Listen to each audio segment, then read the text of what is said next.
বিশ্ব রাজনীতিতে আবারও নতুন উত্তেজনা তৈরি করছে যুক্তরাষ্ট্রের প্রেসিডেন্ট ডোনাল্ড ট্রাম্প।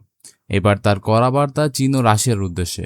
ট্রাম্প স্পষ্ট ভাষায় জানিয়েছে যে যদি চীন বা রাশিয়া ইরানকে অস্ত্র সরবরাহ করে তাহলে সেই সিদ্ধান্ত পরিণত হবে খুবই খারাপ। শুক্রবার 24শে জুলাই নিজের সামাজিক যোগাযোগ মাধ্যমে ট্রুথ সোশ্যালে এক পোস্টে এই হুঁশিয়ারি দেন তিনি। ট্রাম্প জানান, সম্প্রতি বেইজিংয়ের চীন প্রেসিডেন্ট শি জিনপিং এর সঙ্গে তার বৈঠক হয়েছে। সেই বৈঠকে শি তাকে আশ্বস্ত করেছেন যে কোনো অবস্থাতেই চীন ইরানকে অস্ত্র দেবে না, না বিক্রিও করবে না। শুধু চীনের সরকারই না, দেশটির কোনো কোম্পানি এই প্রতিশ্রুতির বাইরে থাকবে না। ট্রাম্প বলেন, দুই দেশের সম্পর্কেও কথা বিবেচনা করে তিনি প্রেসিডেন্ট শির অবস্থায় আস্থা রাখছেন। একই সঙ্গে তিনি দাবি করছেন তিনি চীনের প্রতি বড় ধরনের সহযোগিতা করতে যাচ্ছেন। অন্যদিকে রাশিয়ার প্রেসিডেন্ট ভ্লাদিমির পুতিন সম্পর্কে একই ধরনের মন্তব্য করেন ট্রাম্প।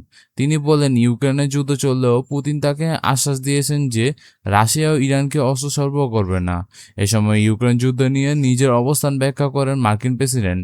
তিনি বলেন, যুক্তরাষ্ট্র সরাসরি ইউক্রেনের কাছে অস্ত্র বিক্রি করে না, বরং ন্যাটোভুক্ত দেশগুলোর কাছে অস্ত্র বিক্রি করা হয়, যারা এর মূল্য পরিশোধ করে। এরপর সেই অস্ত্র কিভাবে ইউক্রেনের হাতে পৌঁছায় সে বিষয়ে তার কোনো ধারণা নেই বলে দাবি করেছেন তিনি। ট্রাম্প বলেন, ইরানের অস্ত্র সরবরাহ প্রসঙ্গে সাধারণত চীন ও রাশিয়ার নামই বেশি শোনা যায়। তবে তার বিশ্বাস, এই দুই দেশ বর্তমানে এমন কোনো কর্মকাণ্ডে জড়িত নয়।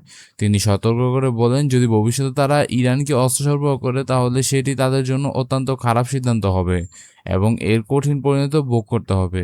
তার মতে এমন পদক্ষেপ চীন বা রাশিয়ার নিজেদের স্বার্থের সঙ্গেও সামঞ্জস্যপূর্ণ নয়।